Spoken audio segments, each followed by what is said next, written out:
এই ছোট লোক, এদিকে আয়। একটা মেয়ের মুখে ছোট লোক ডাক শুনে আর তার চেহারা দেখে তার কাছে গেলাম। জি, কিছু বলবেন? তুই যে আমার শরীরটা ময়লা করে দিলি, এখন তার কি হবে? আমি একবার বললাম তো আমি ইচ্ছে করে কাজটা করিনি। তাহলে কেন আমাকে এইভাবে হয়রানি করছেন? ছোট লোকের বাচ্চা, তোর সাহস কি করে হয় যে আমার মুখের উপর রাগ দেখিয়ে কথা বলার? আমি মেয়েটার থাপ্পড় খেয়ে মাটির দিকে তাকিয়ে রইলাম আর চোখ দিয়ে পানি ফেলতে লাগলাম। তুই জানিস আমি কে? আমি হলাম এই কলেজের প্রিন্সিপালের মেয়ে। আর কোনো দিন আমার সাথে বেয়াদবি করলে তোকে টিসি দিয়ে বের করে দেব। প্লিজ আমাকে বের করবেন না। আমার মায়ের খুব শখ ছিল আমি যাতে এই কলেজটাই পড়ি। ছোট লোকের আবার শখ? তুই যে আমার শরীরটা ময়লা করেছিস, তার কি হবে? আমি আন্তরিকভাবে দুঃখিত। আমি দেখে কাজটা করি নাই। শুধু সরি বললে হবে না, তুই ক্যাম্পাসের সবার সামনে আমার কাছে মাফ চাইবি। ইতিমধ্যে ইসরাত অনেক স্টুডেন্ট জড়ো করে ফেলেছে। কি রে ইশরাত, কি বললু? শুনতে পাস না? পা ধরে মাপ চাইবি এখন? আমি জানি যে ওদের অর্থ অনেক বেশি, আর আমার মায়ের স্বপ্ন এই কলেজে যাতে আমি পড়ি। যদি আমি ইসরাতের পা না ধরি তাহলে হয়তো আমি আমার মায়ের শখটা পূরণ করতে পারবো না। তাই আমি সবার সামনে হাঁটু গেড়ে বসে চোখের পানি পড়ার সাথেই ইসরাতের কাছে মাপ চাইতে লাগলাম। আমাকে মাফ করে দেন, আমার ভুল হয়ে গেছে। পুরো ক্যাম্পাসে ছেলে মেয়েদের মুখে হাসি আর জোকারের পাত্র হয়েছি আমি। কি রে ইশরাত, ওকে মাফ করে দে, বেচারা মাফ চেয়েছে তো। যা, তোকে মাফ করে দিলাম। এই বলে সে আমার বুকে লাথি মেরে চলে গেল আর আমি লুটিয়ে পড়ি শত শত স্টুডেন্টের পায়ের কাছে। আমি মাটি থেকে উঠে চোখটা মুছে নিজের বাসস্থানের দিকে রওনা দিলাম। আপনারা হয়তো ভাবছেন যে কেন ইসরাত আমার সাথে এমন করছে, তাই না? তাহলে শুনুন সম্পূর্ণ ঘটনা। আজ কলেজে নতুন আমি আর প্রথম ক্লাস করব আজকে। একটা কাগজে কলেজের নিয়মকানুন আর এর বৈশিষ্ট্য লেখা ছিল। আমি সেইগুলা পড়তে পড়তে গেট দিয়ে ঢুকতে যাব। ঠিক তখনই আমি কিছু একটার সাথে ধাক্কা খেয়ে পড়ে যাই। তাকিয়ে দেখি একটা মেয়ের সাথে ধাক্কা খেয়েছি। সরি, আসলে আমি দেখতে পাই নাই। সরি মানে? ধাক্কা দিয়ে আবার সরি বলছিস কাকে? ছোট্ট লোক একটা। আমি তোকে পরে দেখাবো আমি কি জিনিস। এখন কাজ আছে, দেখে বেঁচে গেলি। এই বলে ইসরাত হনহন করে চলে গেল। ইসরাতের থাপ্পড়ে আমি কোনো কষ্ট পাই নাই, কারণ আমি আসলেই ছোট লোক। আমার গায়ে ড্রেস ছিল ময়লা, তাই ও বুঝেছে যে আমি গরিব, যাকে সমাজ ছোট লোক নামে আখ্যায়িত করেছে। এই হলো ইসরাতের সাথে আমার ঘটনা। এই দিকে আমি চলে এলাম বস্তিতে, কারণ আমার বাবা মা নেই। থাকি একটা বস্তিতে। আমার নাম ইমন। জন্মের কয়েক মাস পর বাবা মারা যায়। আবার যখন আমি ইন্টারে পড়ি তখন আমার মা মারা যায়। হয়ে যায় আমি এতিম। নানা কষ্টের সাথে যুদ্ধ করে আমাকে বেঁচে থাকতে হয়। বস্তিতে ঢুকতেই রহমত চাচার সাথে দেখা হলো। আসসালামু আলাইকুম চাচা, কেমন আছেন? এই তো ভালো আছি। তা তোমার আজকের ক্লাসটা কেমন লাগেছে? অনেক ভালো চাচা। আচ্ছা ঠিক আছে, তুই তোর ঘরে যা। এতক্ষণ যার সাথে কথা বললাম তিনি আমার সম্পর্কে রক্তের কেউ না, কিন্তু উনি রক্তের চেয়েও আপন। উনি আমাদের বস্তিতে থাকেন, রিক্সা চালান আর কোনোরকম টেনে টুনে সংসার চালায়। আমি আমার ঘরে গিয়ে হাত মুখ ধুয়ে খাবার না খেয়ে বস্তি থেকে একটু দূরে আমার মায়ের কবরের সামনে গেলাম। মায়ের কবরের সামনে হাঁটু গেড়ে বসে অঝরে কাঁদতে লাগলাম আর বলতে লাগলাম, মা গো, কীভাবে স্বার্থপরের মতো আমাকে এতিম করে একা একা শুয়ে আছো? তোমার কি আমার কথা একবারও মনে পড়ে না? আমি কি বেঁচে আছি নাকি মরে গেছি সেটা কি একবারও জানতে ইচ্ছে হয় না? খুব শান্তিতে তুমি শুয়ে আছো, আমি যে কিভাবে বেঁচে আছি সেটা একমাত্র আমিই জানি। মা, তোমার শখ ছিল না আমি একটা নামি দামি কলেজে পড়ব? জানো মা, তোমার সেই শখটা পূরণ করতে পেরেছি। আমি একটা ভালো কলেজে পড়ার সুযোগ পেয়েছি। আমি তোমার শখটা পূরণ করেছি। একবার এসে দেখে যাও মা, প্লিজ। একবার আমাকে দোয়া করো মা, আমি যাতে সকল বাধা উপেক্ষা করার মতো আল্লাহ আমাকে ক্ষমতা দেয়। জানো মা, আজ আমার পাতিলে কোনো খাবার নেই। তুমি চলে যাওয়ার পর কবে পেট পুড়ে খেতে পেরেছি সেটা আমার মনেই নেই। থাক, তবুও দোয়া করো আমাকে যেন আমি খুব বড় হতে পারি। এইগুলো বলছি আর কেঁদে যাচ্ছি। এমন সময় পিছন থেকে কেউ আমার কাঁধে হাত রাখলো। আমি পিছনে তাকিয়ে দেখি রহমত চাচা, আর ওনার চোখে পানি। চাচা, আপনি এইখানে? মায়ের কথা বুঝি খুব মনে পড়তেছে? আমি কোনো কথা না বলে চাচাকে জড়িয়ে ধরলাম আর কাঁদতে লাগলাম। আমি আল্লাহর কাছে কি অন্যায় করেছিলাম যে তিনি আমাকে এত বড় শাস্তি আমাকে দিলেন? থাক বাবা, যা হয় আল্লাহর ইচ্ছাতেই হয়। আমি আছি না, বস্তির সবাই তোর বাবা মা। আমার কপালে বাবা মায়ের আদর জোটেনি, তাই তোমরাই আমার সব। এইগুলো বলছি আর চাচাকে জড়িয়ে ধরে কান্না করতে লাগলাম। চাচাও কান্না করতে লাগলো। এই গাধা, চোখের পানি মুছে ফেল, আজকে মনে হয় কিছুই খাস নাই। না, খেয়েছি তো। তোর চোখ বলে দিচ্ছে তুই এখনো কিছুই খাস নাই। চল আমাদের সাথে, আজকে খাবি। না না চাচা, আজকে না। না, তোকে আজকে যেতেই হবে। চাচা আমাকে জোর করে তার ঘরে নিয়ে গেল, আর সবাই মিলে খাবার খাচ্ছে, আর তা দেখে আমাকে কিছু খেতে দিল। আমিও বেশি না খেয়ে পেট ভরার কথা বলে চলে আসলাম। ঘরে এসে কিছুক্ষণ পড়তে লাগলাম। কিছুক্ষণ পর বস্তির এক লোক খবর দিল যে একটা কাজ করে দিতে হবে, তার বিনিময়ে কিছু পয়সা হবে। আমি আর দেরি না করে কাজের জন্য ছুটে গেলাম। সেইখানে গিয়ে ভারী ভারী মালামাল উপরে তুলতে লাগলাম। কাজ করতে করতে রাত হয়ে গেছে। কাজ শেষ করার পর তারা 500 টাকা দিল। টাকাটা পেয়ে এত খুশি হলাম যে মনে হয় আকাশের চাঁদটা হাতে নেমে এসেছে। বস্তিতে এসে ঘরে ঢুকে ফ্রেশ হয়ে খাবার খেতে লাগলাম। খাবারগুলো কিনে আনলাম টাকা দিয়ে। খাওয়ার পর বই নিয়ে পড়তে বসলাম। পড়তে পড়তে গভীর রাত হয়ে গেছে, তাই পড়া শেষ করে দ্রুত ঘুমিয়ে গেলাম। পরের দিন কোনো মতে একটা জামা পরে কলেজের উদ্দেশ্যে রওনা দিলাম। গেট দিয়ে ঢোকার সময় পিছন থেকে একটা ছেলে ডাক দিল। আমি তাকিয়ে দেখি একটা ছেলে আমার দিকে আসছে। আপনি কি আমাকে ডাকছেন? তোমাকে ডাকছি। বলুন, কি বলবেন আপনি? চলো এদিকে গিয়ে বসি, তারপর না হয় বলা যাবে। ওকে, তাহলে চলুন। আমি আর ছেলেটা এক জায়গায় গিয়ে বসলাম। আচ্ছা, কালকে দেখলাম নুসরাত আপনাকে নানাভাবে অপমান করছে, কিন্তু কেন? আমি যে গরিব, আমি যে ছোট লোক, তাই করেছে। গরিব হয়েছে তো কি হয়েছে, তুমি তো মানুষ। আচ্ছা, তোমার পরিবার সম্পর্কে কিছু বলবে আমাকে?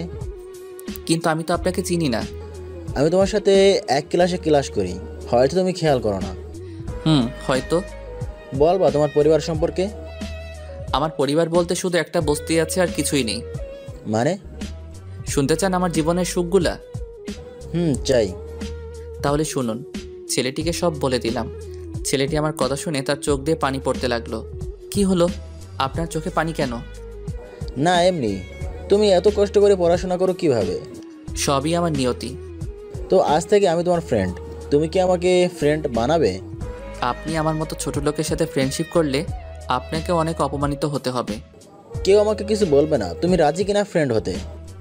ওকে, তা তোমার নাম পরিচয় তো কিছুই জানি না। আমার নাম তানভীর, আর আমার বাবা একজন ব্যবসায়ী। ও।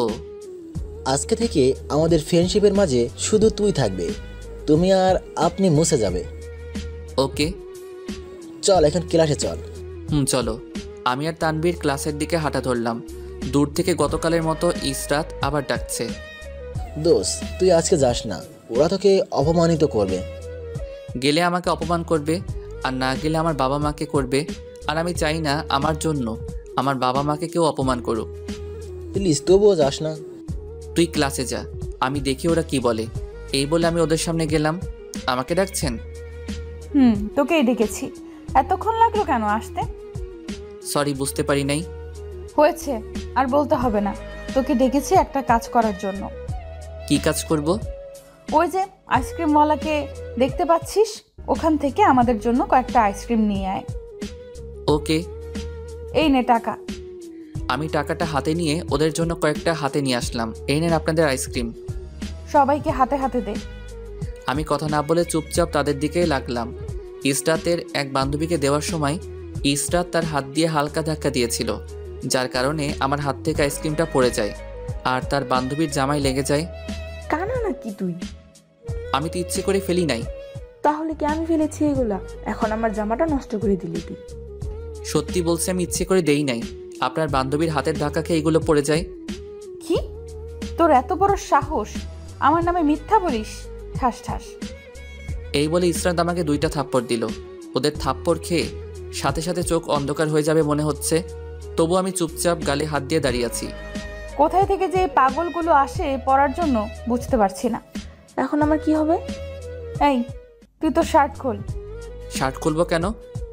ঠাস ঠাস, এত প্রশ্ন করিস কেন? খুলতে বলছি তাই খুলবি, এত কথা শুনতে পারবো না। ইসরাতের থাপ্পড় খেয়ে মনে হচ্ছে ঠোঁট ফেটে গেছে, কারণ অনেক জ্বলছে আর ব্যথা করছিল ঠোঁট দুটি। আমি আমার শার্ট খুললাম। গতকালের মতো আজকেও সবার হাসির পাত্র আমি হলাম। সবাই আমার দিকে তাকিয়ে তাকিয়ে হাসছে। আমি শার্ট খুলে দাঁড়িয়ে আছি। কি রে, দাঁড়িয়ে আছিস কেন? ওর জামাটা পরিষ্কার করে দে। না না, আমি পরিষ্কার করতে পারবো। ও আমার শরীরে হাত লাগালে আমার শরীরটা ময়লা হয়ে যাবে আবার। সেটাও ঠিক। আজকে যে ভুলগুলো করেছিস সেইগুলো যাতে আর না করিস, সেদিকে নজর রাখবি। হুম। শার্টটা লাগিয়ে দে, আর ওখান থেকে এখন যা। আমি শার্টটা গায়ে দিয়ে ক্লাসে আসলাম। দেখি তানভীর আমার জন্য জায়গা রেখেছে। কিরে, আমাকে রেখে চলে এলি যে? কি করব, দাঁড়িয়ে তোর অপমানগুলো দেখব। কেন, সবাই দেখতে পারে, তুইও দেখবি? কি রে, তোর গালে এইগুলো কিসের দাগ? আর তোর ঠোঁটটা কাটলো কিভাবে? তার নাইবা প্রকাশ করলাম। আচ্ছা বাদ দে এইসব কথা। একটু পর ইসরাত আর তার ফ্রেন্ডরা আসলো। আমি আর তানভীর চুপচাপ রইলাম। এই তোরা জানিস ছোট লোকদের নাকি শখ থাকে? ইসরাত এসব আমাকে শুনিয়ে শুনিয়ে বলতে লাগলো, আর তাদের ফ্রেন্ডরাও তাদের উত্তর দিতে লাগলো। কেন, তারা ছোট লোক হলেও কি হয়েছে, তাদের শখ থাকতেই পারে। ঠিক বলেছিস, যেটাকে বলে ছেঁড়া চুলে খোপা বাঁধা। এইসব ছোট লোকদের দেখলে খুব মেজাজ গরম হয়ে যায়। আর ছোট লোকরাও তো আমাদের দয়ের মাধ্যমেই চলে। ঠিক বলেছিস, আমরা যদি ওদের মায়া না করি তাহলে ওরা যে না খেয়ে মরবে। ইসরাত আর ওর ফ্রেন্ডদের কথা শুনে মেজাজ খুব খারাপ হতে লাগলো। তবুও মেজাজটা ঠান্ডায় পরিণত করলাম। একটা কথারও প্রতিবাদ করলাম না, কারণ প্রতিবাদ করার মতো ক্ষমতা আমার নেই। তাই মুখ বুজে সব সহ্য করতে লাগলাম। একটু পর স্যার ক্লাসে এসে ক্লাস করাতে লাগলো। এইভাবে সবগুলো ক্লাস শেষ করে আমি আর তানভীর বাড়িতে ফিরছি। দোস্ত, এই টাকাগুলো তোর কাছে রাখ। তোর টাকা আমি নিতে যাব কেন? এত প্রশ্ন করিস কেন? তোকে নিতে বলেছি তাই নিবি। গরিব বলে দয়া করছিস, তাই তো? একটা থাপ্পড় দিব এই কথা বললে। তোকে ফ্রেন্ড হিসেবে দিলাম। কিন্তু আমি তো নিতে পারবো না। না, তোকে নিতেই হবে। আর যদি আজকে টাকা না নিস তাহলে আমাদের ফ্রেন্ডশিপ এখানেই শেষ। কিন্তু দোস্ত। আর কোনো কিন্তু নেই, এখন টাকাটা নে, আমাকে আবার বাড়ি যেতে হবে। আমি তানভীরের কাছ থেকে টাকাটা নিলাম। আচ্ছা আমি যাই, কাল আবার দেখা হবে। ওকে ভাই। তানভীর চলে গেল, আর আমি একটা হোটেল থেকে কিছু ভালো মন্দ খাবার কিনে আনলাম। অনেক দিন যাবৎ ভালো মন্দ খাই না, তাই আজকে শখ করে আনলাম। ঘরে এসে ফ্রেশ হয়ে রহমত চাচাকে ডাক দিলাম। কিরে, ডাক দিলি কেন? চাচা চলো, আজকে তুমি আমার সাথে খাবে। তুই খাবার পেলি কই? একটা ফ্রেন্ড টাকা দিয়েছিল, তাই সেই টাকা দিয়ে খাবার নিয়ে আসলাম। না তুই খা, আমি পরে খাবো। আরে চলো তো। চাচাকে জোর করে ঘরে নিয়ে বসিয়ে দিলাম। তারপর দুজন মিলে খাবারগুলো খেতে লাগলাম। চাচা একটা কথা বলার ছিল। বল, কি বলবি? তুমি আমার পড়াশোনার দায়িত্ব নিয়েছো। তোমার ইনকাম দিয়ে ঠিকমতো তোমার সংসার চলে না, তার সাথে তুমি আমারটা চালাও। তাই বলি কি, আমাকে একটা রিকশার ব্যবস্থা করে দিবে? ধুর পাগল, আগে তুই পড়াশোনা শেষ কর। আমি তো এখনো মরে যাই নাই। ধুর, কি বলো এইসব? তুই আগে পড়াশোনা কর, তারপর এসব নিয়ে ভাবা যাবে। কিন্তু চাচা, তোমার তো কষ্ট হচ্ছে। আমি কি তোকে বলেছি যে আমার কষ্ট হচ্ছে? তুই এত চিন্তা করিস কেন? আমি ঠিক আছি। চাচার সাথে একসাথে খাবার খেলাম। খাবার খাওয়ার পর বই নিয়ে পড়তে লাগলাম, আর পড়ার ফাঁকে ফাঁকে মানুষদের কাজ করে দিচ্ছি। এতে তারা খুশি মনে কিছু টাকা দেয়। এতে দিয়ে আমার ভালোই দিনকাল কেটে যায়। এইভাবে আমার দিনটা কেটে গেল। আজকে মায়ের কবরের সামনে যেতে পারলাম না, কাজ আর পড়াশোনার জন্য। এইভাবে সারাদিন কেটে গেল। রাতে শার্ট আর প্যান্টটা ধুয়ে দিলাম, কারণ আমার 2টা শার্ট আর 2টা প্যান্ট আছে। সকালে উঠে ফ্রেশ হয়ে কোনো রকম নাস্তা করে শার্ট পরে কলেজের উদ্দেশ্যে রওনা দিলাম। তানবীরের সাথে দেখা হয়ে গেল। এই নে, এটা তোর জন্য। কি এইখানে? খুলে দেখ। আমি ওর হাত থেকে প্যাকেটটা নিয়ে খুলে দেখি একটা মোবাইল। তুই আমার জন্য মোবাইল এনেছিস কেন? তোর হাতটা খালি খালি লাগে, তাই এইটা তোর জন্য নিয়ে আনলাম। কি দরকার ছিল এইগুলো আনার? তোকে রাখতে বলেছি, তুই রাখবি। ওকে। আমি আর তানভীর ক্লাসের দিকে হাঁটা ধরলাম। প্রতিদিনকার মতো ইসরাতের চোখ এড়াই না আমি। সে আমাকে ডাকতে লাগলো। চল, আজকে আমি যাব তোর সাথে। না, তুই গেলে তোকেও অপমান করবে, তুই থাক। আরে ধুর, চল তো। তানভীর আমার হাত ধরে ওদের সামনে নিয়ে গেল। ডাকলাম একজনকে আর আসলো 2জন, যাকে বলে এক ঢিলে 2 পাখি মারা। কেন ডেকেছেন সেটা বলেন। আমি তো তোকে ডাকি নাই, ডেকেছি তো এই ছোট লোকটাকে। কার জোরে আপনি এত ক্ষমতা দেখাচ্ছেন? মুখ সামলিয়ে কথা বল। মুখ সামলিয়ে কথা বলতে ইমন শিখেছে, কিন্তু আমি না। তোর এত বড় সাহস যে তুই আমার মুখের উপর কথা বলিস? প্রিন্সিপালের মেয়ে হয়ে এত ভাব কিসের? যিনি প্রিন্সিপাল তার কোনো অহংকার নেই, আর যে মেয়ে তার শরীর ভরা কারেন্ট। তুই এত বড় কথা বললি আমাকে? ইসরাত যেই তানভীরকে থাপ্পড় দিতে যাবে, তানভীর ঠিক তখনই ওর হাত ধরে ফেলে। আমার ভাগ্য ভালো যে আমি হিজড়াদের উপর হাত তুলি না, তাই আপনি বেঁচে গেলেন। কি? ইশরাত হিজড়া? আমি তোকে পরে দেখিয়ে দেব। আমাকে তো এখনো চিনেন নাই, তাই এইভাবে কথা বলছেন। কে তুই? আমার পরিচয় না হয় পরেই জানবেন, আর আশা করি ইমনকে অপমান করবেন না। আমি এতক্ষণ ওদের কথাগুলো শুনছিলাম, তাই এইবার আমি কিছু না বললে খারাপ কিছু হয়ে যাবে। তানভীর, তুই ক্লাসে যা তো। ক্লাসে যাব মানে? মানে এইখানে না দাঁড়িয়ে ক্লাসে যা। তুই চল আমার সাথে। আসছি, তুই যা। কিন্তু কোনো কিন্তু না, তোকে যেতে বলেছি তাই তুই যা। তানভীর আর কিছু না বলে চলে গেল। দেখুন, আমি তানভীরের হয়ে আপনার কাছে মাপ চাচ্ছি। ও হয়তো রাগের বশে কিছু বলে ফেলেছে, আপনারা কিছু মনে করবেন না। সব তোর জন্য হয়েছে। তোকে আজকেই আমি বের করে দেব কলেজ থেকে। প্লিজ আমাকে বের করবেন না। আমি আপনার দাস হয়ে থাকবো, তবু আমাকে বের করবেন না। ইসরাতের পা ধরে কথাগুলো বললাম। ইসরাত আমাকে উঠিয়ে, তোর সাহস কি করে হয় আমাকে টাচ করার? আজকে যে আমি করব সেটা আমি নিজেও জানি না। প্লিজ মাফ করে দিন। যা এখান থেকে, ছোট লোক একটা। আমাকে কিছু বলতে না দিয়ে ইসরাত চলে গেল। আমি আর তানভীর ক্লাসে এসে ক্লাস করতে লাগলাম। ক্লাসে সবাই আছে, কিন্তু ইসরাত নেই। এই ব্যাপারটা খেয়াল করেও তানভীরকে কিছু বললাম না। কিছুক্ষণ পর প্রিন্সিপাল স্যারের পিএ ক্লাসে আসলো। তোমাদের এখানে তানভীর কে? পিএর কথা শুনে তানভীর উঠে দাঁড়ালো আর বলল, আমার নাম তানভীর, কি হয়েছে? প্রিন্সিপাল স্যার আপনাকে ডাকছে। ওকে, চলুন।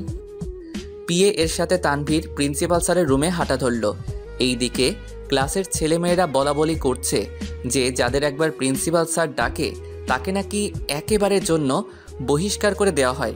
এই কথাগুলো শুনে আমার প্রাণ যেন বের হয়ে যাচ্ছে। তানভীরের জন্য খুব খারাপ লাগছে।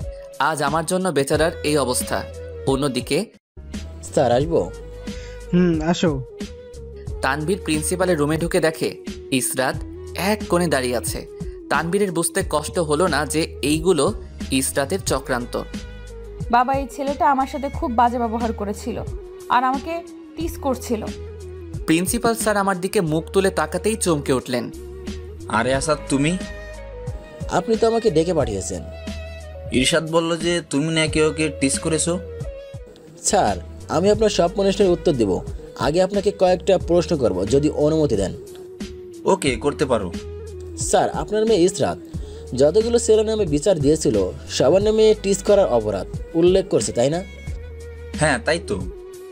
স্যার, আপনি চোখে দেখতেই অন্ধ হয়ে গেলেন। মানে কি বলতে চাইছো তুমি? স্যার, আমি বলতে চাই যে আপনি এই কলেজের প্রিন্সিপাল, আর এই কলেজে পড়ার স্বপ্ন নিয়ে অনেকে ছেলেই আসে। সবার আর্থিক অবস্থা এক থাকে না। কেউ খুব বড় লোক থাকে, আবার কেউ খুব অহংকারী বেয়াদব থাকে, আবার কেউ খুব গরিব থাকে। যাদের আপনার মেয়ে নাম দিয়েছে ছোট লোক, যখন এরা পড়াশোনার জন্য আসে তখন এই আপনার মেয়ে তাদের ফলো করে আর তাদের ব্যাকগ্রাউন্ড নিয়ে আজে বাজে মন্তব্য করে আর তাদের সাথে বাজে ব্যবহার করে। যদি তারা প্রতিবাদ করে তাহলে বলে যে কলেজ থেকে নাকি বের করে দেবে। কিরে ইসরাত, আসাদ যা বলছে তা কি সত্য?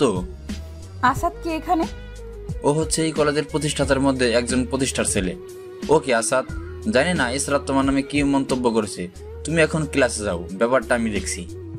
যদি আপনার মেয়ে আর একবার কারোর সাথে খারাপ ব্যবহার করে, আশা করি আপনার মনটাকে শক্ত করে টিসিএর ব্যাপারটা সাইন করে দিবেন। এই বলে তানভীর চলে এলো। আর এইদিকে ক্লাসে আমার টেনশনে পাগল হয়ে যাওয়ার মতো অবস্থা। হঠাৎ তানভীর স্যারের কাছ থেকে অনুমতি নিয়ে ক্লাসে ঢুকলো। সবাই বলাবলি করছে যে হয়তো বহিষ্কার করে দিয়েছে। অবাক করে দিয়ে তানভীর আমার পাশে বসে হাসতে লাগলো। কিরে, কি হয়েছে? সব পরে বলছি, আগে ক্লাসটা শেষ করে নিই। ওকে। ক্লাস শেষ করে আমি আর তানভীর বাহিরে গেলাম। এইবার বল কি হয়েছে। শোন তাহলে। তানভীর আমার কাছে সব প্রকাশ করলো। ভাইরে, তোর সাহসকে আমি স্যালুট জানাই। হয়েছে হয়েছে, তুই এখন বাড়িতে যা। ক্লাসগুলো আর করবি না? না, আজকে আর সেগুলো করবো না। তাহলে তুই যা, আমার ক্লাসগুলো করা দরকার আছে। তানভীর আমাকে বিদায় দিয়ে চলে গেল। আমি ক্লাসে ঢুকলাম, তখন দেখি ইসরাত ক্লাসে তার ফ্রেন্ডের সাথে হাসি মুখে কথা বলছে। আমি সেই দিকে না দাঁড়িয়ে চুপচাপ আমার আসনে চলে আসলাম। ইসরাত আগের মতো আমাকে নিয়ে ঠাট্টা করতে লাগলো আর হাসি মজা করতে লাগলো। কোনো রকম ক্লাসগুলো শেষ করে আমি বস্তির দিকে রওনা দিলাম। ক্যাম্পাস থেকে বের হওয়ার সময় দেখলাম ইসরাত আমার দিকে আসছে। আমি দেখেও না দেখার ভান করে আছি। চুপচাপ হাঁটতে লাগলাম। হঠাৎ সে আমার গায়ের সাথে ইচ্ছে করে ধাক্কা খায় আর নিজেই মাটিতে পড়ে যায়। ইসরাত মাটি থেকে উঠেই, তোর সাহস কি করে হলো যে তুই আমাকে আবার ধাক্কা দিয়েছিস? আমি তো ইচ্ছে করে ধাক্কা দেই নাই, আপনি তো দেখলাম ইচ্ছে করে ধাক্কা দিয়ে পড়ে গেলেন। তুই নিজে ধাক্কা দিয়ে এখন আবার আমার নাম দিচ্ছিস? ইসরাতের থাপ্পড় খেয়ে কাটা জায়গা দিয়ে আবার রক্ত পড়তে লাগলো, তবুও আমি চুপচাপ দাঁড়িয়ে আছি। একবার তোকে শিক্ষা দিয়েছিলাম, তোর সেটা মনে নেই? এমন সময় ইসরাতের ফ্রেন্ডরা ওর কাছে আসলো। কি হয়েছে ইসরাত এখানে? এই ছোট লোকটা আমাকে আবার ধাক্কা দিয়ে ফেলে দিয়েছে। ওর সাহস দেখলে আমরা অবাক হয়ে যাই। ও আগেও একবার করেছিল, উচিত শিক্ষা দিয়েছিলাম, এখন আবার করেছে। দেখিস না, এখন আবার শিক্ষা দিয়ে রক্ত বের করে দিয়েছি। এতেও শিক্ষা হবে না। আচ্ছা এখন না, এটা শাস্তি ওকে কাল দিব। সেটাই ভালো। ইসরাত ও তার ফ্রেন্ডরা চলে গেল আমার সামনে থেকে। আমি বস্তিতে ঢুকতেই রহমত চাচার সাথে দেখা। কিরে, তোর এই অবস্থা কেন? কই, কি হয়েছে আমার?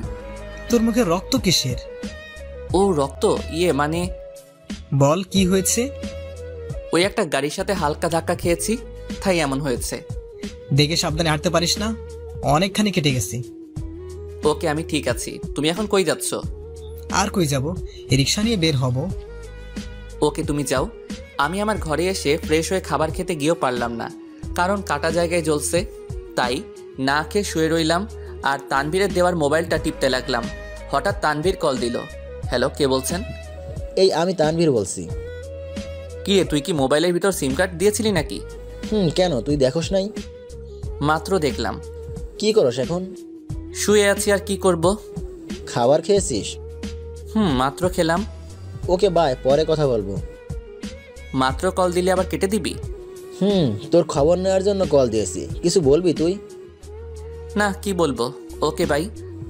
বাই। কল কেটে দিয়ে একটু ঘুমানোর চেষ্টা করলাম।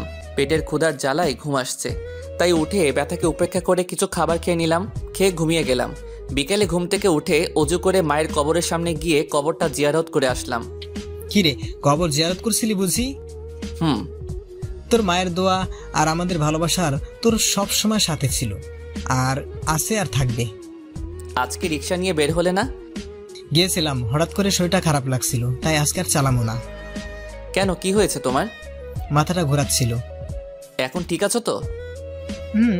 এখন ঠিক আছে, আগের থেকে একটু ভালো আছি। বেশি খারাপ হলে রিক্সা চালানোর দরকার নেই। একটুবার রাত হয়ে যাইব, তুই এখন ঘরে গিয়ে পড়তে বস। ঘরে এসে পড়ার সময় একজন বলে গেল একজন বাসা পাল্টাচ্ছে, সেইখানে কিছু লেবার লাগবে। আমি পড়া বন্ধ করে সেখানে গেলাম। গিয়ে তাদের মালামালগুলো এক জায়গা থেকে আরেক জায়গায় নিয়ে যেতে লাগলাম। কাজ করতে করতে রাত হয়ে গেছে, তাই তারা আমাদেরকে রাতে খাবার দিয়েছিল আর সাথে কিছু পারিশ্রমিক দিয়েছে। আমি সেইগুলো এনে ঘরে এক জায়গায় রেখে দিয়েছি। বই খুলে আবার পড়তে লাগলাম। পড়া শেষ করতেই গভীর রাত হয়ে গেছে, তাই দেরি না করে ঘুমিয়ে গেলাম। সকালে হালকা কিছু খেয়ে কলেজের উদ্দেশ্যে চলে গেলাম। ক্যাম্পাসে আমি আর তানভীর হাঁটাহাঁটি করছি। এমন সময় ইসরাত ও তার ফ্রেন্ডরা আমাকে ডাকতে লাগলো। দেখছিস কতটা বেয়াদব আর বেহাইয়া হলে তোকে আবার ডাকে। তুই চুপ থাক, একবার আমাকে বাঁচাতে গিয়ে অপমান হয়েছিস, তাই আমি চাই আমার এই ব্যাপারে তুই নিজেকে আড়াল করে রাখবি। দোস্ত, এরা তোকে এভাবে অপমান করবে আর আমি নিজেকে আড়াল করে রাখবো? এইটা আমার ব্যাপার, তুই এখন ক্লাসে যা, আমি দেখব। না, আমি যাব না। যদি না যাস তাহলে এই নে তোর মোবাইল, থাকবে না আমার সাথে তোর ফ্রেন্ডশিপ। এইভাবে বলতে পারলি? প্লিজ তুই ক্লাসে যা। তানভীর কিছু না বলে ক্লাসে চলে গেল। আমি ইসরাত আর তার ফ্রেন্ডদের সামনে গেলাম। বলুন। তোকে তানভীর কি বলেছিল? সেটা আপনাদের না জানলেও চলবে। দেখেছিস ছোট লোকের কি তেজ কথার। সেটা তো দেখতেই পেলাম। কাল যে আমাকে ধাক্কা দিয়েছিলি, তার কি হবে? আমাকে তো মেরেছেন, আর কি লাগবে আপনাদের? আচ্ছা, তোর কি লজ্জা শরম নেই? তোকে এত অপমান করি, তবুও তুই এখানে পড়ে আছিস। আরে ও একবার বলেছিল না যে ছোট লোকের মায়ের নাকি শখ হয়েছে এই কলেজে পড়তে। দেখেছিস ও শরীর থেকে কত গন্ধ বের হচ্ছে, বমি আসছে আমার। তুই ঠিকই বলেছিস। দেখছিস না একটা শার্ট পরে বারবার কলেজে আসে। সেটাই, ওকে দেখলে আমার শরীরটা ঘিনঘিন করে। যা, তোকে আজকে কিছু করলাম না, তুই ক্লাসে যা। আমি মাথা নিচু করে ওদের সামনে থেকে চলে আসলাম। আর ভাবছি পৃথিবীতে বুঝি টাকাই সব, যার টাকা নেই সে বুঝি এতটাই অসহায়। মানুষের মাঝে কি মানবতা জিনিসটা হারিয়ে গেল নাকি? আজ আমি এতিম বলে সবার হাসির পাত্র আমি। আজ আমাকে সহ্য করতে হচ্ছে নানা অপমান। আজ যদি আমার বাবা মা বেঁচে থাকতো তাহলে হয়তো এই দিনটা আমাকে দেখতে হতো না। বাবা মায়ের কথাটা ভাবতেই চোখটা ভিজে উঠল। ভেজা চোখ নিয়ে ক্লাসে গেলাম। কিরে কাঁদছিস কেন? হঠাৎ করে বাবা মায়ের কথা মনে পড়ল। আমি জানি ওরা তোকে এমন কথা বলেছে যে তোর বাবা মাকে স্মরণ করে দিয়েছে। না, তা নয়। দোষ তোর ছিল, তুই গেলি কেন ওদের কাছে? না গেলে ওরা আমাকে প্রতিনিয়ত অপমান করবে। যাওয়ার পর কি অপমান করে নাকি আদর করে? আচ্ছা বাদ দে। তানভীর আর কোনো কথা বলল না। কিছুক্ষণ পর ইসরাত ও তার ফ্রেন্ডগুলো ক্লাসে আসলো। আমি আর তানভীর চুপচাপ বসে আছি। ইসরাত আর তার ফ্রেন্ডগুলো আমাকে নিয়ে নানা বাজে কথা বলতে লাগলো। চল বাইরে যাই, এইখানে ভালো লাগছে না। চলো। আমি আর তানভীর বাহিরে গিয়ে 2 মিনিট ছিলাম। স্যার ক্লাসে ঢোকার কয়েক সেকেন্ড আগে আমরা ক্লাসে ঢুকলাম। আমি আর তানভীর ক্লাসগুলো করতে লাগলাম। কিছুক্ষণ পর ইসরাত দাঁড়িয়ে বলল, স্যার আমার একটা কথা বলার ছিল। বলো। স্যার আমার ব্যাগে টাকা ছিল কিছু, এখন সেগুলো নেই। সবাই এই কথা শুনে অবাক যে ক্লাসের মধ্যে টাকা চুরি করবে কে। সবাই চারদিকে বলাবলি করতে লাগলো। আমরা শুনেও না শোনার ভান করে আছি। ইসরাত, তোমার কি কাউকে সন্দেহ হয়? জি স্যার, আমার কয়েকজনকে সন্দেহ হয় যারা আমাকে প্রায় ফলো করে। ওকে, তুমি নিজে গিয়ে তাদের ব্যাগ সার্চ করো। ওকে। তারপর ইসরাত কয়েকটা ছেলেমেয়ের ব্যাগ চেক করলো। চেক করা শেষে ইসরাত আমাদের কাছে আসলো। তানভীর তোমার ব্যাগটা দাও। আপনি আমার ব্যাগ চেক করবেন কেন? আমি কি চুরি করেছি নাকি? যদি তুমি চুরি না করো তাহলে ব্যাগ দেখাতে সমস্যা কোথায়? তবুও আপনাকে আমি আমার ব্যাগটা দিব না। স্যার তানভীর ব্যাগ দেখাতে অস্বীকার করছে। কি হলো তানভীর, ওকে ওর কাজটা করতে দাও। Okay sir. তানভীর ইসরাতকে ব্যাগটা দিয়ে দিল। ইসরাত পুরো ব্যাগটা চেক করলো কিন্তু টাকা পেল না। তানভীরের ব্যাগ চেক করার পর ইসরাত আমার ব্যাগটা চাইলো। এই তোর ব্যাগটা দে। আমি কোনো কথা না বলে ব্যাগটা দিয়ে দিলাম। ইসরাত আমার ব্যাগটা ভালো করে চেক করতে লাগলো। কিছুক্ষণ পর সে তার হাতটা আমার ব্যাগ থেকে বের করলো আর সাথে কিছু টাকাও বের করলো। এটা দেখে সবাই আমার দিকে তাকিয়ে আছে। তানভীরও আমার দিকে তাকিয়ে আছে। পুরো ক্লাসটা যেন নীরব হয়ে গেছে। স্যার আমি আমার টাকা এই চোরটার ব্যাগে পেয়েছি। ইসরাতের কথা আর আমার ব্যাগ থেকে টাকা বের করার দৃশ্য দেখে আমি পুরাই প্যারালাইজড হয়ে যাই। আমার মুখ দিয়ে কথা পর্যন্ত বের হচ্ছে না। স্যার বিশ্বাস করেন, আমি ওর টাকা চুরি করি নাই। ইমন, আমি তোমাকে এত ভালো জানতাম আর তুমি কিনা আজ আমার সত্যি খারাপ লাগছে যে আমার ছাত্র এই কাজ করতে পারে।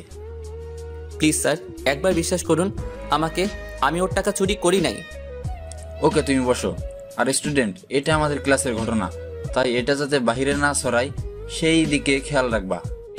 স্যার নিজের ক্লাস করাতে লাগলো আর আমি টিপে টিপে চোখের পানি ফেলছি আর ভাবছি আজ আমি সবার সামনে চোর হয়ে গেলাম, অথচ এই টাকা আমি টাচও করি নাই। আমি জানি কেউ আমার কথা বিশ্বাস করবে না, কারণ আজ আমি সবার সামনে চোর হয়ে গেলাম। এইগুলা ভাবছি আর চোখের পানি ফেলছি। এখনও অনেকে আমাকে নিয়ে নানান কথা বলছে।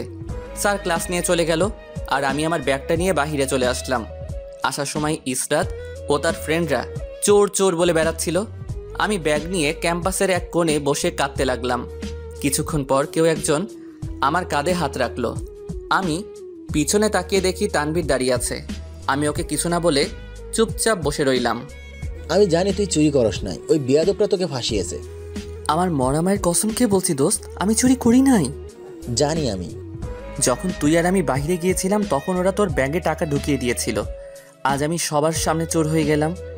ইসরাত আমার সাথে এমন কেন করে? আমি তো তার কোনো ক্ষতি করি নাই। কে বিশ্বাস করুক বা না করুক, আমি তো জানি যে তুই চুরি করস নাই। ইসরাত তার বাবার কারণে এত ক্ষমতা দেখাচ্ছে। জানিস দোস্ত, আমিও পারতাম ইসরাতের প্রতিবাদ করতে। আমি আমার মরা মায়ের কথা মনে করলে সব রাগ পানি হয়ে যায়। নিজের মনটাকে আরো শক্ত কর আর বাঁচতে শিখ মাথা উঁচু করে। এই কথা হয়তো তুই তোর মতো ছেলের জন্য বলেছিস, কিন্তু আমার মতো ছেলের জন্য বলিস নাই।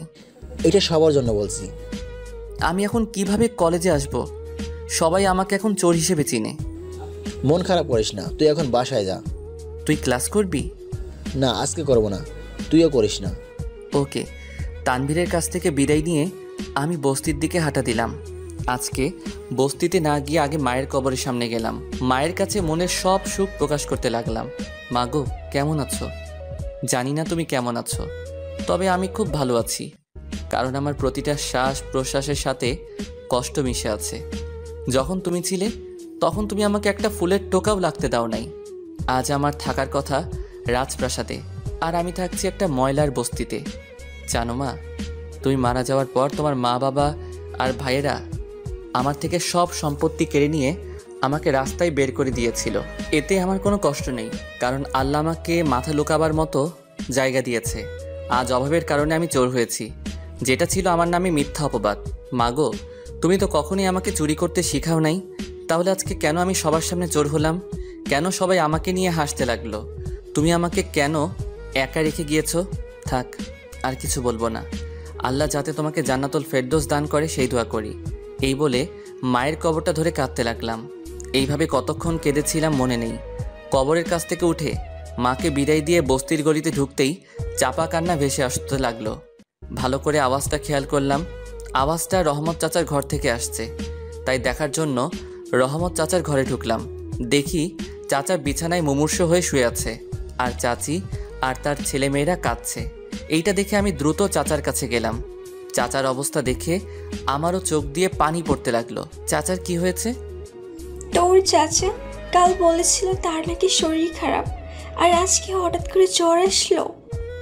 আমি চাচার শরীরটা ধরে চমকে উঠলাম। চাচার শরীরটা জ্বরে পড়ে যাচ্ছিল। চাচাকে একটা হাসপাতালে নিতে হবে। আমার কাছে কোনো টাকা নেই, কিভাবে নিব? সেটা নিয়ে আপনাকে ভাবতে হবে না। আগে বলুন, চাচার রিক্সাটা কোথায়? ওই 2 নম্বর গলিতে রাখা আছে। ওকে, আমি রিক্সা নিয়ে আসছি। আপনি চাচাকে একটু টেনে তোলেন। আমি ব্যাগটা রেখে রিক্সা নিয়ে আনলাম, আর চাচাকে রিক্সায় বসিয়ে একটা ছোট হাসপাতালে নিয়ে গেলাম। এখানকার ডাক্তাররা তাদের ট্রিটমেন্ট চালিয়ে যাচ্ছে। চাচাকে একটা ইঞ্জেকশন দিয়ে রেখেছে। আমি চাচিকে চাচার পাশে বসিয়ে দিলাম। দুপুরে তো মনে হয় কিছু খান নাই? খেয়েছি আমরা সবাই, তুই খাস নাই? তোমাদের মুখ দেখে তো বোঝা যাচ্ছে না যে তোমরা খেয়েছো। আপনারা চাচার কাছে থাকেন, আমি আসছি। আমি বাহিরে গিয়ে ওদের জন্য খাবার কিনে আনলাম। চাচি, আপনি আর অপু মিলে খাবারটা খেয়ে নিন। তুই খেয়েছিস তো? আমি পেট পুড়ে বাহির থেকে খেয়ে এসেছি।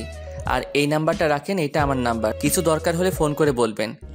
কেন, তুই কই যাচ্ছিস? সেটা আপনার জানতে হবে না, আপনি শুধু চাচার খেয়ালটা রাখবেন। আচ্ছা। আমি বাহিরে একটা নিরিবিলি জায়গায় আসলাম, আর ভাবতে লাগলাম আজ সারাদিন পেটে কিছু পড়ে নাই। চাচার মেডিসিন আর খাবারের পিছনে সব টাকা খরচ হয়ে গেল। এখন কি করব? মাথায় কিছু ঢুকছে না। কোথায় থেকে টাকা জোগাড় করব কিছুই বুঝতে পারছি না। আচ্ছা, চাচার রিক্সাটা চালালে তো কিছু টাকা জোগাড় হবে।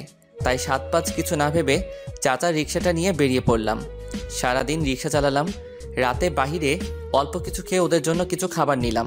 চাচার কেবিনে গিয়ে দেখি চাচার জ্ঞান এসেছে। চাচা, আপনার এখন কেমন লাগছে?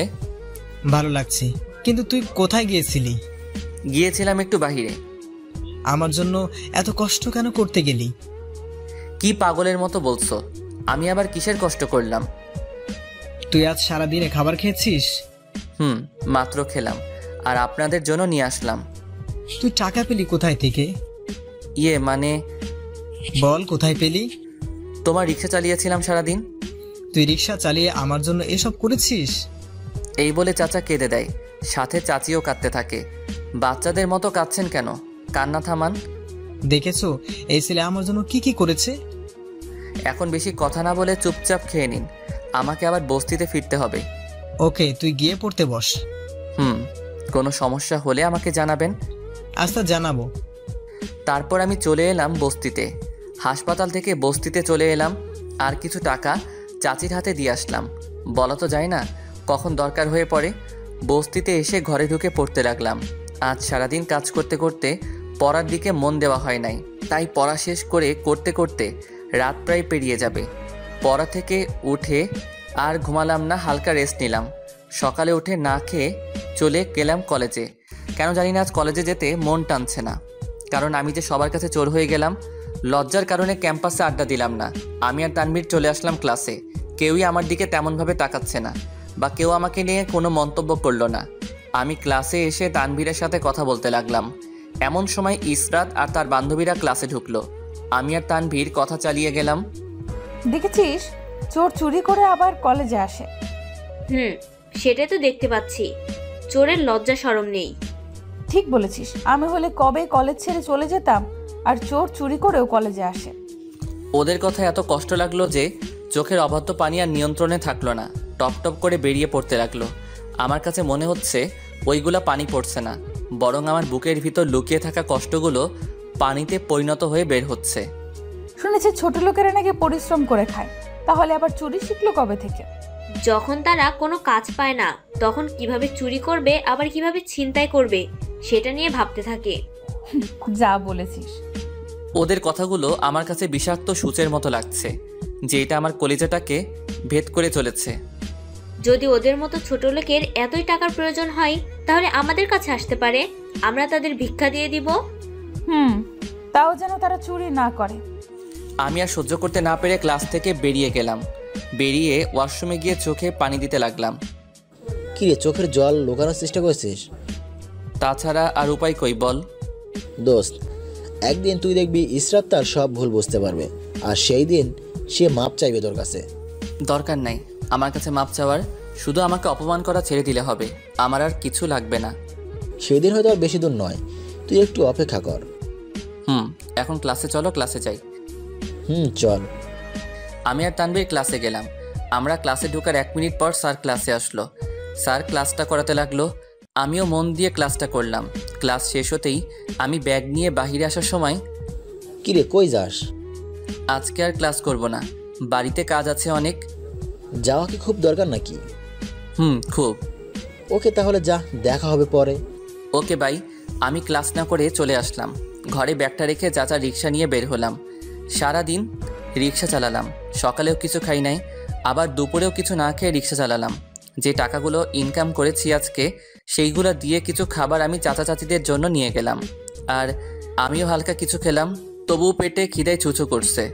আমি হাসপাতালে চাচার কেবিনে যেতেই, কি রে তুই এসেছিস? এই নেন, খাবারগুলো খেয়ে নেন, আর মেডিসিন ঠিক মতো খাবেন। তুই থাকলে আমার অসুখ এমনিতেই ভালো হয়ে যাবে। তা বললে তো হবে না। আর চাচি এই নেন, কাল যদি চাচাকে বাড়ি নিয়ে যেতে পারি তাহলে টাকাগুলো লাগবে। এই বলে আমি চাচির হাতে কিছু টাকা দিলাম। না না, আমার কাছে থাকলে খরচ হয়ে যাবে, তার চেয়ে ভালো আপনিই রাখেন। চাচি আর কথা না বলে টাকাটা রেখে দিল। তোর বুঝি খুব কষ্ট হচ্ছে তাই না? না, আমার কোনো কষ্ট হচ্ছে না। আপনাদের দোয়া থাকলে আমার কোনো কষ্ট হবে না। আমাদের দোয়া তোর সাথে সারা জীবন আছে বাবা। তোকে দোয়া করি আল্লাহ যাতে তোকে অনেক বড় করে। আচ্ছা চাচা, আমি যাই, কাল আবার আসবো। ওকে, তুই যা এখন। সময় মতো মেডিসিনগুলো খেয়ে নেবেন কিন্তু। আচ্ছা। আমি আর না দাঁড়িয়ে বস্তিতে চলে গেলাম। ঘরে ঢুকে শার্টটা ধুয়ে দিলাম, সাথে ফ্রেশ হয়ে বই নিয়ে পড়তে লাগলাম। সকালে উঠে কলেজে গেলাম না, কারণ আজকে চাচার রিলিজ দিবে, তাই ওইখানে আমার থাকা আবশ্যক। তাই আমি কলেজে না গিয়ে হাসপাতালে গেলাম। সেখানে ডাক্তারের সাথে চাচার ব্যাপারে কথা বলে চাচাকে রিকশায় বসিয়ে আমি বস্তিতে নিয়ে এলাম। তারপর চাচাকে ধরে ঘরে নিয়ে এলাম। চাচা যা লাগবে আমাকে বলবেন, আমি যাই রিকশা নিয়ে। তুই আজকে রিকশা চালাস না, তোকে রিকশায় মানায় না। না মানালেও যে মানাতে হবে, কিছু করার নাই। কিন্তু বাবা। আপনি বেশি কথা বলেন, শরীর ভালো না তাই শুয়ে থাকেন, আমি আমার কাজ করে আসছি। চাচা আর কোনো কথা বলে নাই। আমি চাচাকে রেখে রিকশা নিয়ে বেরিয়ে পড়লাম। দুপুরে কিছু খেয়ে নিলাম, খাওয়ার পর আবার রিকশা চালাতে লাগলাম। রিকশা চালিয়ে আসলাম রাতে। এসে দেখি চাচার ঘরে তানভীর বসে আছে। ওকে দেখে আমি খুব অবাক হয়েছি। কি রে তুই এইখানে? তুই আজকে কলেজে গেলি না, তাই ভাবলাম তোর কোনো বিপদ হলো না তো। তার উপর তোর আবার মোবাইল বন্ধ। তাই বলে তুই এই বস্তিতে আসবি? কেন, আসতে পারবো না নাকি? না না, সেটা না। কোথায় তোরা আর কোথায় আমরা? তুই কিন্তু এখন মার খাবি। ওকে সরি। তা তুই আমার বাসা চিনলি কেমনে? সকলকে বস্তির নাম জিজ্ঞাসা করেছিলাম, আর সবাই দেখিয়ে দিল। বস্তিতে এসে ওনার কাছ থেকে তোর নাম জিজ্ঞেস করেছি, তখন উনি সব বলেছে। ওকে চল তোর ঘরে যাই। 1 সেকেন্ড দাঁড়া। তারপর আমি চাচার হাতে কিছু টাকা দিয়ে দিলাম। এইবার চল। তারপর আমি তানভীরকে নিয়ে গেলাম আমার ঘরে। জানি তোর আমার ঘরে থাকতে খুব কষ্ট হবে। কেন, আমার কাছে তো ভালোই লাগছে। থাক, আর বছর বলতে হবে না। হঠাৎ করে তানভীর আমাকে জড়িয়ে ধরলো আর কেঁদে দিল। কিরে তুই কাঁদছিস কেন?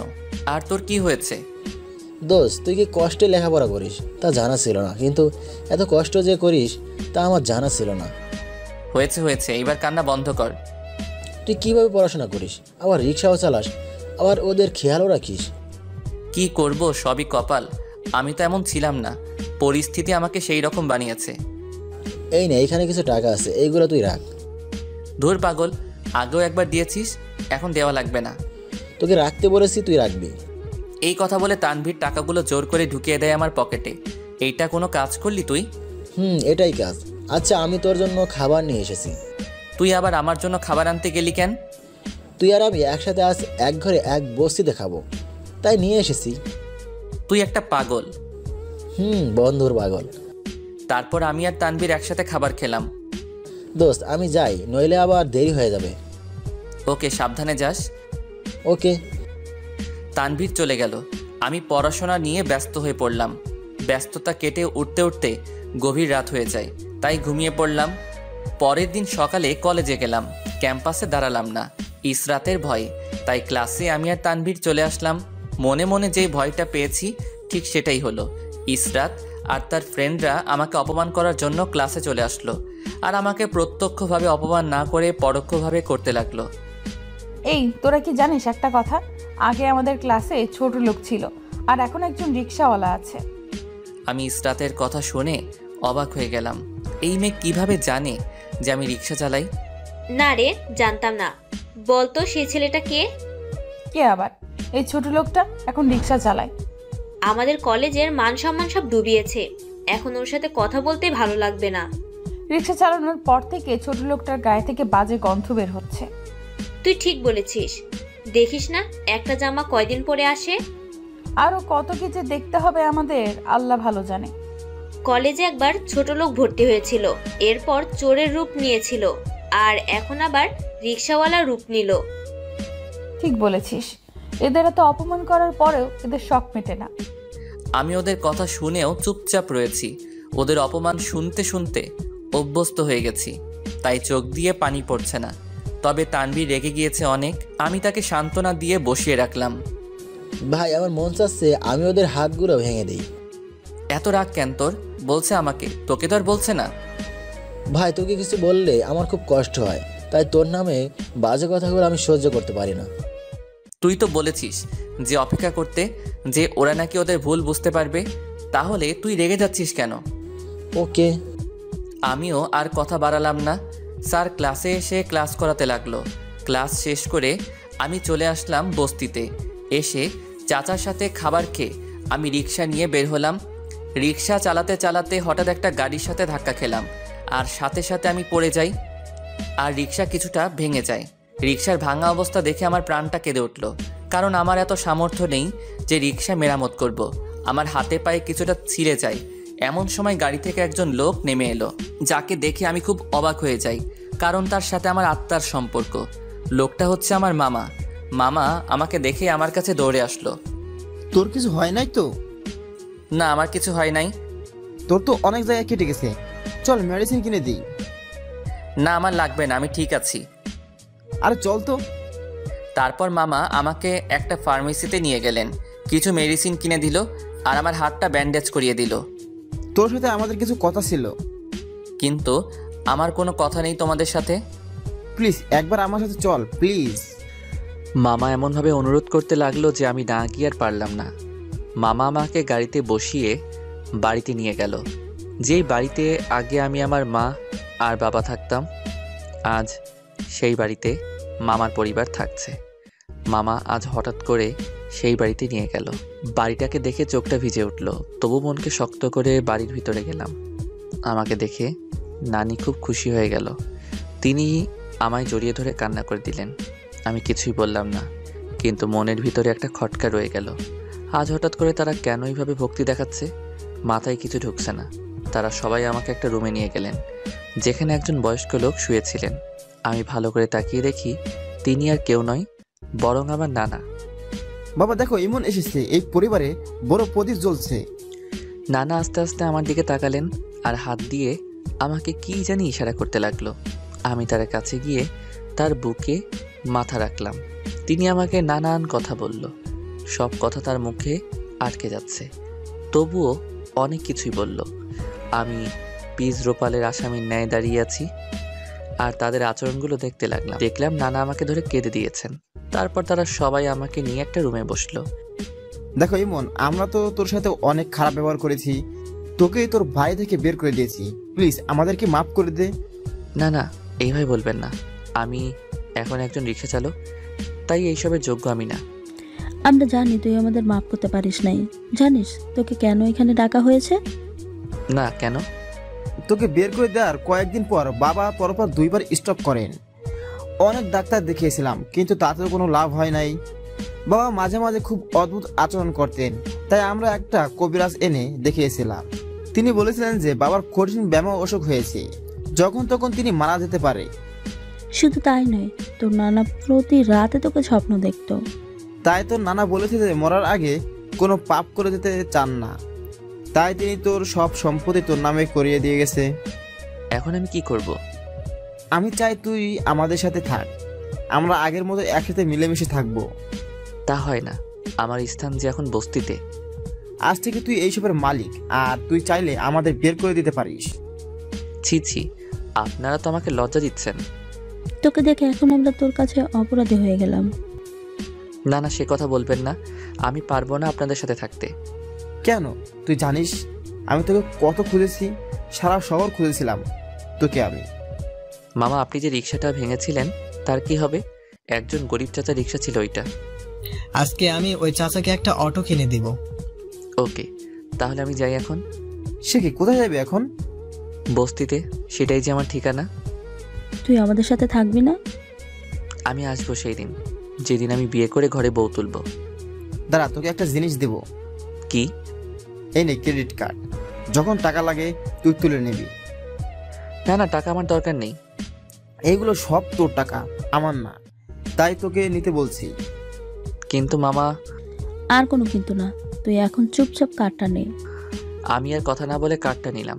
আজ আমার অনেক খুশি লাগলো যে আমি আবার আমার পরিবারকে ফিরে পেয়েছি। যেখানে আমার রিক্সা ছিল, আমি সেইখান থেকে কোনো মতে রিক্সাটা ঠেলতে ঠেলতে মেরামত করতে দিলাম। রিক্সা ঠেলার সময় ইসরাত আমাকে দেখে ফেলেছে আর আমাকে ফলো করতে লাগলো। ইসরাত আমাকে যে ফলো করছে সেটা আমি টের পেলাম না। দেখি ছোট লোকটা কি করে আজকে, ওর পরিবার কি, কই থাকে, সব জানবো আর কলেজে অপমান করতে পারবো। ইসরাত আমাকে ফলো করতে লাগলো। আমি বস্তির দিকে হাঁটা ধরলাম। বস্তির পাশে ছিল মায়ের কবর। একটা পুকুর থেকে অজু করে এসে মায়ের কবরটা জিয়ারত করলাম। ছোট লোকটা কার কবর জিয়ারত করছে, কে মারা গেল তার? জিয়ারত শেষে মায়ের কবরের সামনে বসলাম। কি হলো, ও আবার এইখানে বসলো কেন? আমি মায়ের কবরের সামনে হাঁটু গেড়ে বসে পড়লাম আর মায়ের কথা মনে পড়তেই অঝরে কাঁদতে লাগলাম। এই কি, ছোট লোকটা আবার কাঁদছে কেন? এইখানে কাঁদার কি আছে? দেখি পরে কি করে। আমি মায়ের কবরের সামনে বলতে লাগলাম, আমি খুব ভালো আছি, আমাকে নিয়ে তুমি চিন্তা করো না। জানো মা, আজ আমার জীবনে সবচেয়ে খুশির দিন, কারণ আজ আমি আমার পরিবারকে আবার ফিরে পেয়েছি। থাক, সেই কথা না হয় আজকে বলবো না। মা গো, তুমি আমাকে দোয়া করো, আমি যাতে অনেক বড় হতে পারি। মা, তুমি আমাকে দোয়া করো, আমি যাতে কলেজের সকলের কাছে প্রমাণ করতে পারি যে আমি চোর নই। মা গো, আজ একটু আমাকে কাছে আসবে? তোমাকে আজ অনেক দিন হলো দেখি না, তোমার আদর পাই না, আজকে অনেক দিন। প্লিজ মা, আজকে একটু আমাকে আদর করবে? আমার বুকটা যে ফেটে যাচ্ছে, আমি যে আর মানুষের অপমান অবহেলা সহ্য করতে পারছি না। অনেকে আমার জন্য তোমাদের গালাগালি করে। মা, এর জন্য আমাকে মাফ করে দাও, মাফ করে দাও, মাফ করে দাও। এইগুলো বলছি আর চিৎকার করে কান্না করতে লাগলাম। এইদিকে ইসরাতের চোখ আর শুকনো রইল না, স্রোতের মতো বের হতে লাগলো তার চোখের পানি। আজ ইসরাত নিজেকে বড্ড অপরাধী মনে করছে। এইদিকে আমি কবরের সামনে থেকে উঠে বস্তির দিকে ঢুকতেই চাচার সাথে দেখা। কিরে, তোর কি হয়েছে? কই কিছু না তো। তাহলে তোর হাতে পায়ে ব্যান্ডেজ করা কেন? কিরে, বলবি তো কিছু? আসলে চাচা, হয়েছে কি, আজকে রিক্সাটা একটা গাড়ির সাথে ধাক্কা খেয়ে পড়ে যায়, তাই আমার এই অবস্থা। তোর কিছু হয় নাই তো বাবা? না না, আমার আর কিছুই হয় নাই। রিক্সা এখন কোথায়? গ্যারেজে দিয়ে আসছি। ওকে, তুই ঘরে গিয়ে খাবার খা, আমি একটু গ্যারেজে গিয়ে দেখি। এই বলে আমি ঘরে ঢুকলাম আর আমার অজান্তেই ইসরাত সব দূর থেকে দেখে নিয়েছে। চাচা, ছেলেটি কে ছিল আপনি যার সাথে এতক্ষণ কথা বলেছিলেন? আর বইল না মা, ওর নাম ইমন। ও হচ্ছে এই পৃথিবীর সবচেয়ে অভাগা সন্তান। চলেন আমরা এক জায়গায় বসে কথা বলি। চলো। তারপর চাচা আর ইসরাত একটা গাছের নিচে বসলো। কিন্তু মা, তুমি কে? তোমাকে তো চিনলাম না। আপনি আমাকে চিনবেন না, আমি ইমনের সাথে পড়ি। ও, তা আমার কাছে কি জানতে চাও? ইমনের পরিবার, সে কে, কি করে, এসব বলেন। ইমনের পরিবার বলতে এই বস্তি তার পরিবার। মানে জন্মের কয়েক মাস পর ছেলেটার বাবা মারা যায়, তার কয়েকদিন পর ওর মা মারা যায় একটা দুর্ঘটনায়। তাহলে ও কিভাবে নিজে পড়াশোনার খরচ দেয়? ওকে দেখে আমার খুব মায়া হয়েছিল, তাই আমি ওর দায়িত্ব নিয়েছি। এই বস্তির মানুষ ওকে কিছু খেতে দিলে ও খায়, নইলে না খেয়ে সারাদিন কেটে যায়। এইসব কথা শুনে ইসরাতের চোখ দিয়ে পানি পড়ে যায়। কি হলো মা, তুমি কাঁদছো কেন? কই না তো। আচ্ছা চাচা কোনো কাজ করতে পারে না? করে তো, মাঝে মাঝে টুকিটাকি কাজ করে। এই তো কয়েকদিন আগে আমার খুব জ্বর হয়েছিল, সে আমার রিক্সাটা চালিয়ে যে টাকা পেয়েছিল সেই টাকা দিয়েই আমার চিকিৎসা করিয়েছিল। ও, ছেলেটা অনেক ভালো। জানি না এমন ছেলে এই জগতে আর পাওয়া যাবে কিনা, যে নিজের পড়াশোনা বাদ দিয়ে আমার জন্য এত কিছু করবে। থাক চাচা, আপনি কাঁদবেন না।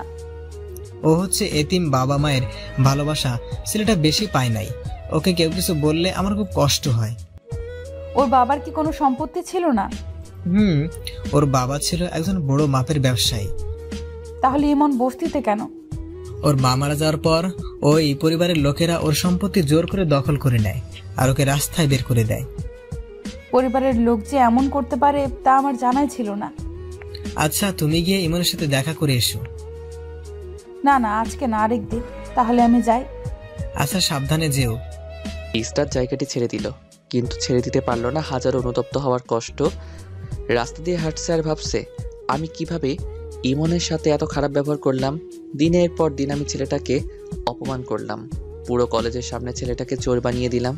ওকে অনেক কথা বলে অপমান করেছি। জানি না আমি কি ওর কাছ থেকে মাপ পাবো কিনা, তবে আমি ওর কাছে মাপ চাইবো আর কোনোদিন ওকে অপমান করব না। ছি, আমি এত নিচে নামলাম। একটা এতিম সন্তানকে এভাবে সমাজের চোখে ছোট করে দিলাম।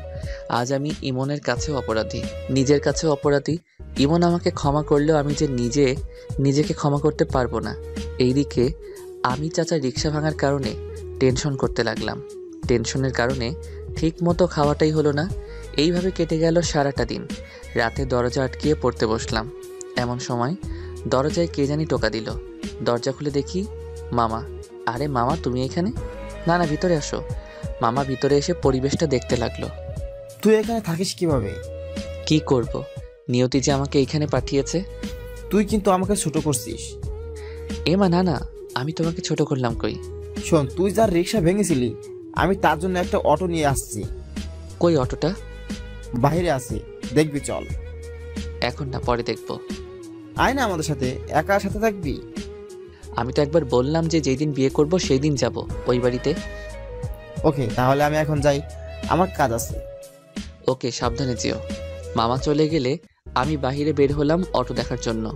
দেখলাম গলির সামনে একটা অটো ফুল দিয়ে সাজানো, অনেক সুন্দর একটা অটো রাখা। আমি দ্রুত রহমত চাচাকে ডাক দিলাম। চাচা, ও চাচা, কই আপনি? কি হলো, ডাকছিস কেন? এইখানে অটোটা কার? সেটাই তো, এটা তো আগে দেখি নাই। কি সুন্দর অটো রিক্সা। এইটা আপনার জন্য। মজা করার বয়সটা মনে হয় গেল না। সত্যি বলছি, এটা তোমার জন্য। আমার মামা নিয়ে এসেছে। বলিস কি? তাহলে ঘটনাটা শোনো। রিক্সা ভাঙা থেকে শুরু করে যা যা ঘটেছে আমি সবকিছুর বর্ণনা করেছি। এখন তুই কি করবি? আমি ওদের বলে দিলাম যে বিয়ের পর যাব। তুইও পারস বটে। যাক, আল্লাহ তোর সবকিছু ফিরিয়ে দিয়েছে। আল্লাহর কাছে শুকরিয়া আদায় করি। তা তোর কার্ড থেকে কিভাবে টাকা বের করবি? সেটার সিস্টেম আছে।